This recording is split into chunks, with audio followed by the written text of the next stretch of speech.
اعوذ باللہ من الشیطان الرجیم بسم اللہ الرحمن الرحیم رب ادخلنی مدخل صدق واخرجنی مخرج صدق واجعل لی من لدنک سلطانا نصیرا صدق اللہ العظیم۔ جی السلام علیکم۔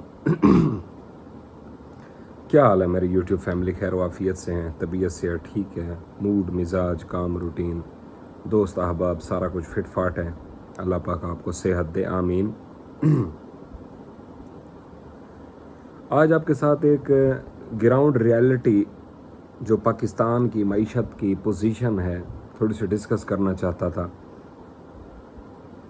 وہ یہ ہے کہ کیش اوورآل پاکستان میں شارٹ ہو چکا ہے۔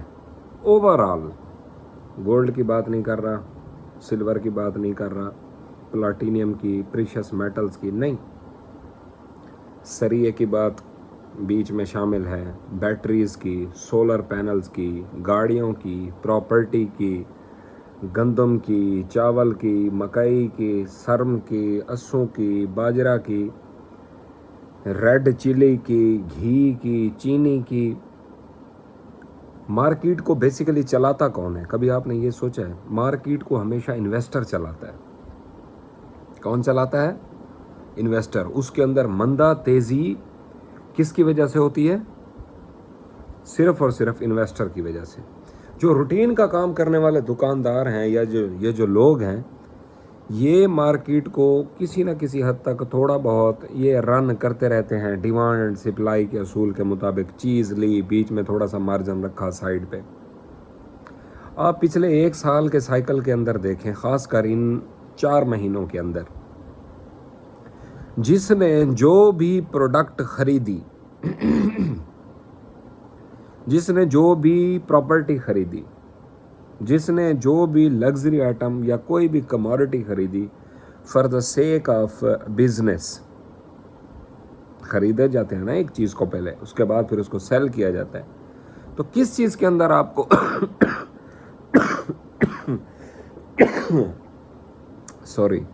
کس چیز کے اندر آپ کو پروفٹ ہوا ہے؟ کوئی ایک کموڈٹی مجھے بتائیں۔ صرف گولڈ اور سلور ایسی چیز، اچھا جو ڈالر ہولڈر تھے، کرنسی ہولڈر تھے، سب فلیٹ۔ ان کے فلیٹ ہونے کا نقصان یہ ہے کہ وہ کہتے ہیں جس چیز کے اندر ہم تھوڑا سا پھنس گئے ہیں اس چیز کے اندر تھوڑا سا عرصہ بیٹھا جائے، مزید تھوڑا سا عرصہ اس کے اندر بیٹھا جائے، اس تھوڑے سے عرصے میں اس چیز کے اندر مزید مندہ پھر ان کو یہ ہو جاتا ہے کہ چلو چیز خراب ہونے والی نہیں ہے، اگر تو وہ ٹوٹنے والی، خراب ہونے والی، ایکسپائر ہونے والی پروڈکٹ نہیں ہے تو اس کے اندر ہولڈنگ سے کیا ہو جاتا ہے؟ وہ نقصان کرنا نہیں چاہتا وہ شخص یا وہ بندہ، تو پھر پیسہ تو اس کا باؤنڈ ہو جاتا ہے۔ جب اس کا پیسہ باؤنڈ ہو جاتا ہے تو فردر اس کو یوں سمجھ لیں نکالنا اور پھر کسی اور چیز کے اندر مندہ تیزی کرنا، اوورال کیش شارٹ۔ اب تو بحران کچھ اس کیفیت کا ہوا ہے ان دنوں میں کہ جو جہاں پہ بھی تھا وہیں پہ پھنس گیا۔ گولڈ اور سلور، اب تھوڑا سا ان کی بات کریں، یہ امپورٹ کافی عرصے سے پاکستان کے اندر بند ہے گولڈ کی، اگر آپ کے علم میں ہو تو۔ امپورٹ کیا ہے جی؟ کافی عرصہ ہو چکا ہے گولڈ کی کوئی امپورٹ نہیں ہو رہی۔ جو گولڈ یہاں پاکستان میں اویلیبل ہے اس ٹائم پہ، جتنا بھی گولڈ اویلیبل ہے، یہ سارے کا سارا ایک دفعہ خریدا جاتا ہے، پھر اسی طرح اس کو بیچا جاتا ہے، پھر خریدا جاتا ہے، اندر سارا کام ہو رہا ہے، اندر، اور گولڈ باہر نکل بھی نہیں رہا، یعنی کہ ایکسپورٹ کی صورت میں یا سمگلنگ کی صورت میں، کیونکہ چاول رک گیا ہے، گندم رک گئی ہے، چینی رک گئی ہے، یہ ساری پروڈکٹ جب باہر جاتی ہیں تو اس کے ساتھ پھر حوالے کا ریٹ دیکھیں، اور مزید بھی چیزوں کے اندر بہتری کے چانسز ہیں۔ بہتری سے مراد کے نیچے آنے کے، اس کی مین وجہ آئی ایم ایف کی قسط، ابھی اس کا جو بھوت ہے وہ سر کے اوپر سوار ٹھہرا ہے کہ جب آئی ایم ایف کی قسط ملتی ہے ہمارے ملک میں، ڈالر کی قدر میں کمی ہوتی ہے، تو ڈالر سے ریلیٹڈ جتنے بھی پروڈکٹس ہیں ان سب کے اندر کمی واقع ہوتی ہے۔ جب ان سب کے اندر کمی واقع ہوتی ہے تو پھر لوگ مزید پھنس جائیں گے نا، کیش مزید شارٹ۔ ये पाकिस्तान के अंदर गोल्ड की इस टाइम के ऊपर माफिया है, जिसको आप माफिया कह लें या जिसको आप यूं समझ लें, जो मार्केट को किसी ना किसी हद तक मैनिपुलेट करते हैं। फिलहाल उन्होंने अपना पूरा जोर लगाया हुआ है कि गोल्ड को किसी तरीके से ऊपर पंप किया जाए रेट्स के हिसाब से। अच्छा, फिर आप ये भी साथ कहते हैं कि अभी तो चल भी अंडर कास्ट रहा है। बात को समझें आप, नज़र अंडर कास्ट आ रहा है कैलकुलेशन पे, कैलकुलेटर पे। और चांदी होल्डर्स को मैंने काफ़ी अरसे से रोका हुआ है कि खुदा रा ख्याल कीजिएगा, इसको सोने और चांदी को बहन भाई आप लोगों ने तसव्वुर नहीं करना कि ये अगर गोल्ड बढ़ेगा तो साथ चांदी भी बढ़ जाएगी। चांदी का गिराफ थोड़ा सा डिफरेंट काम करेगा। वही हुआ ना, अब एक बंदा है जिसने 20 लाख रुपए का गोल्ड उठाया है, 22 लाख रुपए का, या एक पीस पूरे की बात कर लें, और दूसरा शख्स जिसने उस एक पीस जितने पैसे सिल्वर के अंदर लगाए हुए हैं, तो थोड़ा सा प्रॉफिट कैलकुलेट करके देख लें। 2480, 2500 तकरीबन इस लेवल के ऊपर हाँ मार्केट थी कुछ अरसा पहले, और वहाँ से जब ये 2810 रुपये तक इसकी सेल गई है, वैसे मिल तो 2850 तक रही थी, तो इस जब इसकी सेल यहाँ तक पहुँची है तो ज़रा प्रॉफिट कैलकुलेट करें।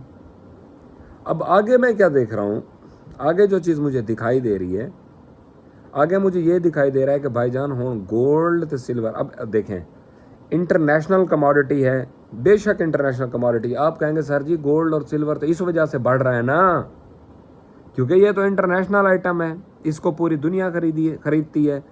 चाइना ख़रीदार निकला हुआ है चांदी का जी, ख़बरें ये आ रही हैं, ख़बरें वो आ रही हैं, ये तो इंटरनेशनल कमोडिटी है। भाईजान इंटरनेशनल कमोडिटी है, रहते कहाँ हो? बांग्लादेश में, पाकिस्तान में। जब पाकिस्तान में रहते हो तो यहाँ की एक ओवरऑल सेंटीमेंट आप देख लो, ओवरऑल हर प्रोडक्ट के अंदर कैश शॉर्ट है। और जब इन्होंने यही कैश शॉर्ट का रोना इस दफ़ा अगर गोल्ड के अंदर रोया तो बहुत नीचे के लेवल्स पे मार्केट को लेकर जाएंगे। सिर्फ और सिर्फ सर्वाइवल आपकी इस चीज़ के अंदर है कि अगर तो आपकी इंटरनेशनल मार्केट बहुत अच्छे लेवल्स के ऊपर चली जाती है, बहुत अच्छे लेवल्स के ऊपर चली जाती है, तो फिर इसके अंदर रेट की एप्रिसिएशन एक्सपेक्ट की जा सकती है। अपना new all time high break करती है, फेक ब्रेकआउट भी नहीं, क्लियर ब्रेकआउट। कैसे पता चलेगा? 1 से 1.5 दिन अपने ऑल टाइम हाई के ऊपर ठहरे, 1 से 1.5 दिन अपने ऑल टाइम हाई के ऊपर रुके मार्केट, उसके बाद हम देख सकते हैं कि अब ये थोड़ा बहुत ऊपर जाने के चांसेस है। अब यहाँ पे सवाल ये पैदा होता है, क्या हमें इस लेवल के ऊपर एंट्री लेनी चाहिए जहाँ जिस लेवल के ऊपर मार्केट ठहरी है? देखें, बेहतर तो मेरे रब की ज़ात जानती है, इस बात में तो कोई दो राय नहीं है। और मार्केट की आने वाली मूव बिल्कुल भी अनप्रेडिक्टेड होती है।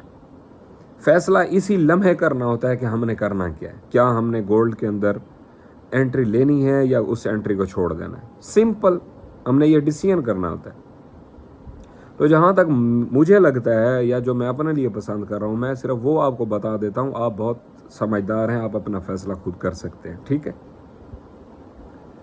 गोल्ड के अंदर अभी इस टाइम पे एंट्री लेने का मेरा कोई मूड नहीं बन रहा। उसकी वजह ये है कि जब मैं गोल्ड ख़रीदूंगा मुझे ख़रीदने वाले रेट पे मिलेगा, और जब मैं बेचूंगा तो मुझे बेचने वाले रेट के ऊपर मिलेगा। ये बीच में जो लेन देन का फ़र्क है, मार्केट कम से कम 2500 से 3000 के रेट की एप्रिसिएशन की तरफ जाए, तब मैं ब्रेक इवन पे पहुंचूंगा, नो लॉस नो प्रॉफिट पे। ख़रीदते ही मुझसे दुकानदार 3000 रुपया खींच लेगा, आप बखूबी जानते हैं। 2500 से 3000। छोटे शहरों में तो ये लेन देन का फ़र्क ज़्यादा होता है, बड़े शहरों में पीस के ऊपर 200-250 रुपये के पीछे काम होता है। चलें 200-250 वो 200-250 ये, वहाँ 500 से 1000 रुपये का डिफरेंस बन सकता है लेन देन में। उसके बाद जो प्रॉफिट बनता है वो हमारी जेब में किसी ना किसी सूरत तक पहुँच सकता है। अभी मुझे बिल्कुल नहीं लगता कि यहाँ पे एंट्री लेनी चाहिए, इसलिए मैंने बिल्कुल कोई एंट्री नहीं ली। आप अपनी मूव अगर एंट्री की तरफ आप जाना चाहें तो you can do that, you are free, absolute free. मैं अभी अपनी ज़ात के लिए यहाँ पे गोल्ड परचेज नहीं करने लगा, सो सिंपल। क्योंकि कैश शॉर्ट वाला जो रोला है ना, अगर वो बढ़ गया ना गाइस, तो हमें बहुत अच्छे लेवल के ऊपर मार्केट मिलेगी, लेकिन हम ऊपर के लेवल पे फुल धंसाई ठुकाई करा के बैठेंगे। मिलते हैं जी नेक्स्ट वीडियो में एक नए टॉपिक के साथ। तब तक अपना अपने अहले खाना का और इस चैनल का बहुत सारा ख्याल रखें जी। अस्सलाम वालेकुम वरहमतुल्लाहि वबरकातुहू। My wolves.